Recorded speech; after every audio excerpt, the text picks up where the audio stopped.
I'm a proud member of the NYCCIA, also supporting the Hudson Valley CIA as well.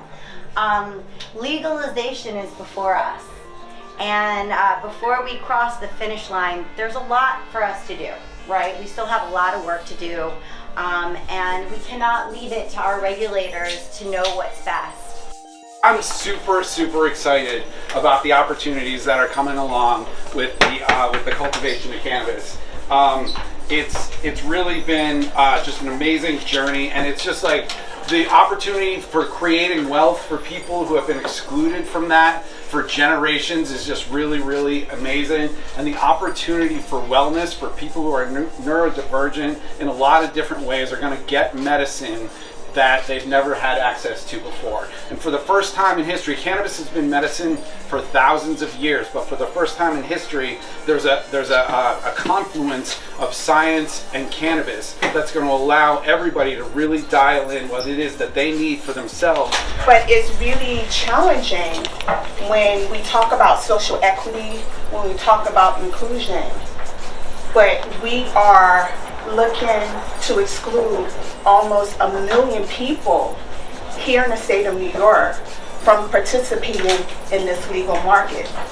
So I ask you all, how can there be social equity and inclusion when 1 million people are going to be excluded that live in the most impacted areas, communities in New York City as well as New York State?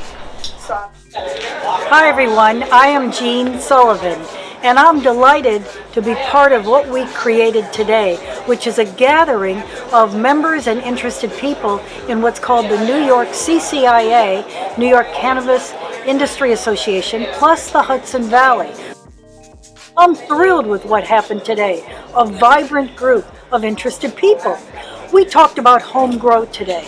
I believe home grow is a civil rights issue. Many states, including, are you ready for this? The Garden State does not even have home grow. The state of New Jersey, go figure that out. But home grow is actually built into the New York statute that was signed on March 31st of this year. Today's event was spectacular. As we cross the finish line here in New York of legalization, it's really important that we band together to make sure the regulators understand what's necessary. There are so many components, social equity and justice, and really ending the war on drugs and help rebuilding the communities of disparaged people that have been affected. Even though I'm in the business of cannabis, the business of cannabis is also protecting those in impacted communities and understanding their right to participate without being excluded, without being evicted, without losing employment, without losing their federal, subsidies, because they choose to grow, they choose to possess or consume this plant.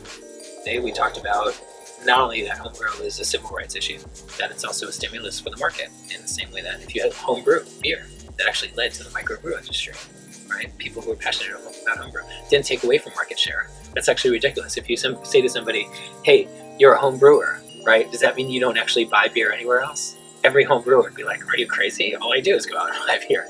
It's part of the passion. And that's actually where you train people who are passionate about the plant and get into cultivation. And it's the people who are passionate about the job that make it a sustained industry going forward. And that's true for people who come from backgrounds who should be prioritized based on social and economic equity, but it's also for everybody.